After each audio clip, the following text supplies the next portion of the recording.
በተጨማሪም በዚህ ይተገበራል ተብሎ በሚጠበቀው ረቂቅ መመሪያ በትምህርት ቤት ውስጥ አላስፈላጊ የሆኑ የኢትዮጵያዊነት ባህልን የማይገልጹ ክሬዚ ዴይ፣ ጀንትል ዴይ፣ ኦልዲስ ዴይ፣ ቤቢ ዴይ፣ ፍሩት ዴይ፣ ቶማቶ ዴይ፣ ፒጃማ ዴይ የሚባሉና ሌሎችም ቀናት አላስፈላጊ የሆኑ ባህልን የማይገልጹ ድርጊቶችን ማክበር እንደማይቻል ነው የተነገረው። የተከለከሉ ተግባራትን በሚፈጽሙት ላይ የተለያዩ የእርምት እርምጃዎች ይወሰዳሉ ተብሏል። ጥፋቶችንም ከጸጉር ጋር የተያዙ ሌሎች ቀላል ጥፋቶችም ተካተዋል። የትምህርት ቤት ፕላዝማና ኮምፒውተር ለሌላ ዓላማ መጠቀም፣ በአጥር መዝለልና መሽለክ፣ ከላይ የተጠቀሱ አላስፈላጊ ባህሎችን ማክበር፣ አሉታዊ ምልክቶችን መነቀስ፣ ድብድብ እንዲሁም ሃይማኖታዊ ስርዓት መፈጸምና ፖለቲካዊ እንቅስቃሴ ማካሄድ በከባድ ጥፋት ውስጥ ተካተዋል። የቅጣት እርከኑ እንደ ተማሪዎች የትምህርት ደረጃና ጥፋቱ ሲለያይ ለከባድ የሥነ ምግባር ግድፈት በመደበኛ ሕግ መሠረት የሕግ ተጠያቂነትን ያስከትላል። ረቂቅ መመሪያው የዲስፕሊን ክስ አመሰራረት፣ የዲስፕሊን ኮሚቴ ስብጥር እንዲሁም ተግባርና ኃላፊነትን በዝርዝር አስቀምጧል። ከዚህ ባለፈ ትንባሆ ወይንም ሲጃራ፣ ሺሻ፣ ጫት፣ አልኮል፣ የናርኮቲክና ሳይኮትሮፒክ ዝርያ ያላቸው አደገኛ ህገወጥ መድኃኒቶችና ሱስ አስያዥ እጾች በትምህርት ቤቶችና በዛም አካባቢ መገኘት፣ መጠቀም፣ መሸጥ፣ ማብቀል፣ ማምረት ወይንም መለወጥ የተከለከለ እንደሆነ መመሪያው ያዛል። እንዲሁም የአልኮል መሸጫና ማከፋፈያ ቤቶች፣ የሲጃራ መሸጫ ሱቆች፣ ሺሻ ቤቶች፣ ጫት መሸጫና መቃሚያ ቤቶች፣ ጭፈራ ቤቶች፣ ቁማር ቤቶች፣ የእንግዳ ማረፊያ ቤቶች፣ የሰውነት መታሻ ማሳጅ ቤቶች፣ የፊልም ማጫወቻ ቤቶች፣ ፕሌይስቴሽን ቤቶች፣ ዲኤስቲቪ ቤቶች፣ ከረምቡላ ፑል፣ ጆተኒ፣ ቢንጎና የስፖርት ቁማር መጫወቻ ቤቶችም እገዳ ተጥሎባቸዋል። ማለትም ከትምህርት ቤቶች አካባቢ ድርሽ እንዳይሉ፣ በዛም ቀጠና ላይ አንዳችም አይነት የንግድ እንቅስቃሴ እንዳካሄዱ ተከልክለዋል። መመሪያው በየደረጃው ያሉ የባለድርሻ አካላትን ተግባርና ኃላፊነት ዘርዝሮ ሲያስቀምጥ ማንኛውም ትምህርት ቤት ያለመሸኛ ተማሪዎችን ተቀብሎ መመዝገብን ከልክሏል።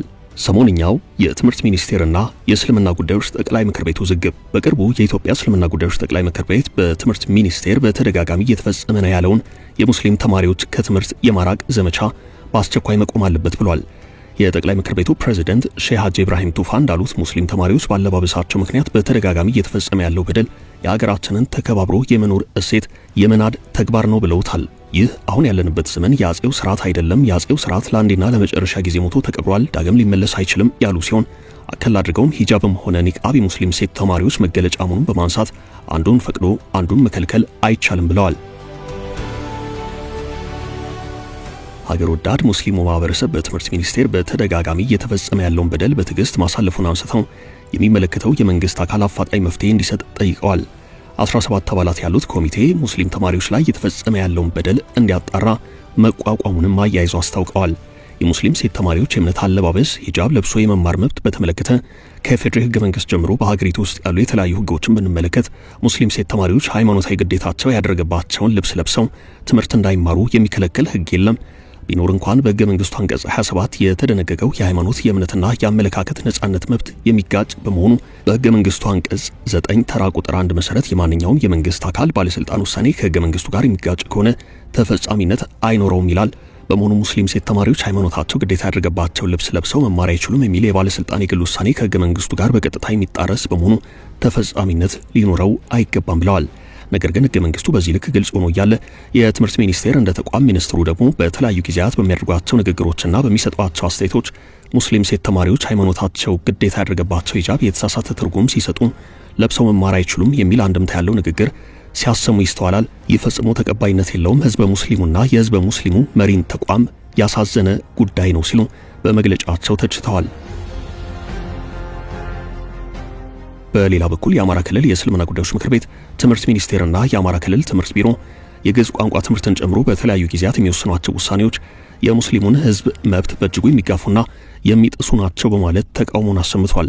ምክር ቤቱ ከእስልምና ጉዳዮች ጠቅላይ ምክር ቤት ጋር በመሆን ከትምህርት ሚኒስቴርና ከክልሉ ትምህርት ቢሮ ጋር በመወያየት ሙስሊም ተማሪዎች የግዕዝ ቋንቋ በግዳጅ እንዲማሩ መደረጋቸውን በተመለከተ የተፈጠረውን ችግር ለመፍታት ከፍተኛ ጥረት ማድረጉን ገልጾ ሆኖም ችግሩ እየተባባሰ መሄዱን ጠቅሷል። በጉዳዩ ላይ ለመወያየት 3 ጊዜ ክልሉን ትምህርት ቢሮ በደብዳቤ መጠየቁን የጠቀሰው ምክር ቤቱ ቢሮ ግን ለውይይት ፈቃደኛ አልሆነልኝም ብሏል። ትምህርት ቢሮ በጉዳዩ ላይ አስፈላጊውን እርምት እንዲያደርግ ምክር ቤቱ አሳስቧል። በጥቅምትና ህዳር ወራት ለክልሉ ርዕሰ መስተዳደር ደብዳቤ ጽፎ እስካሁን ምላሽ እንዳልተሰጠ የገለጸው ምክር ቤቱ ርዕሰ መስተዳድሩ የውይይት ጥያቄ ምላሽ እንዲሰጡ ጠይቋል። የአማራ ክልል የእስልምና ጉዳዮች ምክር ቤት በመግለጫው የትግራይ ሙስሊም ሴት ተማሪዎችን በተመለከተ በሃይማኖታዊ አለባበሳቸው ምክንያት መብታቸው ተጥሶ ከትምህርት ገበታ ውጭ መደረጋቸው ከህገ መንግስቱና አጠቃላይ ሰብአዊ መብት አንጻር በእጅጉ የሚጻረር በመሆኑ ጉዳዩ እልባት እንዲያገኝ ጠይቋል። በጉዳዩ ላይ የክልሉ መጅሊስ ለክልሉ ፍርድ ቤቶች ጥያቄ ቢያቀርብም ሊፈታ አልቻለም።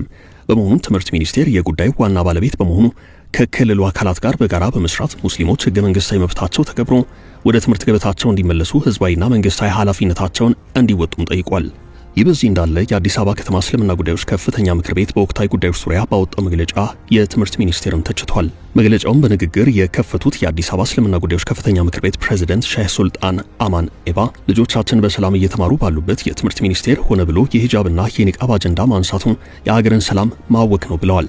በመረጥነው መንግስት ያልመረጥነው አስተሳሰብ ሊጫንብን አይገባም ያሉት ሼህ ሱልጣን በጉንችሬና በሌሎች አካባቢዎች የተፈጸሙ የመብት ጥሰቶች አዲስ አበባ ላይ እንዲተገብሩ አንፈቅድም ብለዋል። አያይዘውም የሂጃብ የኒቃብ እንዲሁም የሶላት ጉዳይ ፈጽሞ ለድርድር የሚቀርብ አይደለም ሲሉም ተናግረዋል። የደቡብ ምዕራብ ኢትዮጵያ እስልምና ጉዳዮች ከፍተኛ ምክር ቤት በወቅታዊ ጉዳዮች ላይ በሰጠው መግለጫ በሰሞኑም ትምህርት ሚኒስቴር በአዳማ ከተማ በነበረው መርሃ ግብር የመማር ማስተማር ሂደትን በተመለከተ ባስተላለፈው መመሪያ ላይ ኢስላማዊ አለባበስን በትምህርት ተቋማት ውስጥ ተግባራዊ እንዳይሆን ለማድረግ የከለከለበት መንገድ የተጠና ትንኮሳና በሴራ ሙስሊሙን ከትምህርት የማግለል ዘመቻ ነው ሲል ተቃውሞውን ገልጿል።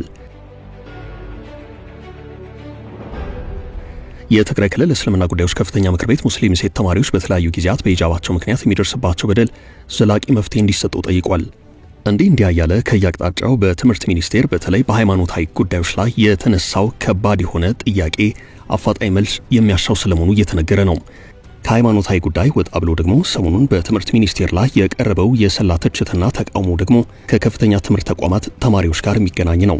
የትምህርት ሚኒስትሩ ብርሃኑ ነጋ የከፍተኛ ትምህርት ተቋማት ተማሪዎች የሶስተኛ ዓመት ትምህርታቸውን ሲያጠናቅቁ ለአንድ ዓመት የማስተማር አገልግሎት እንዲሰጡ የሚያስገድደው መመሪያ ከ2019 የትምህርት ዘመን ጀምሮ ተግባራዊ እንደሚሆን መናገራቸውን ተከትሎ ካለፈው ሰኞ ህዳር 8 ቀን 2018 ዓ.ም ጀምሮ በአንዳንድ የመንግስት ዩኒቨርሲቲዎች ተማሪዎች ተቃውሟቸውን አሰምተዋል። የመምህርነት ሙያ ስልጠና ሳንወስድ ተማሪዎች ሆነን የማስተማር ብሔራዊ አገልግሎት ስጡ መባላችን ተቀባይነት የለውም። የምንመረቅበትንም ዓመት በሌላ ተጨማሪ ጊዜ እንዲራዘም ማድረግ አግባብ አይደለም በሚል ተማሪዎቹ በተለያዩ መንግስታዊ ትምህርት ተቋማት የሚገኙ ተማሪዎች ማለት ነው አዲሱን መመሪያ ተቃውመው ድምጻቸውን አሰምተዋል። የትምህርት ሚኒስትሩ ብርሃኑ ነጋ በህዝብ ተወካዮች ምክር ቤት ፊት ቀርበው በዚህ ሰሞን ባደረጉት ገለጻ ደግሞ የመጀመሪያ ዲግሪ ያላቸው ተመራቂዎች የአንድ ዓመት የማስተማር ስነ ዘዴ ኮርስ በመውሰድ ለመምህርነት ብቁ መሆን እንደሚችሉ ጠቁመዋል።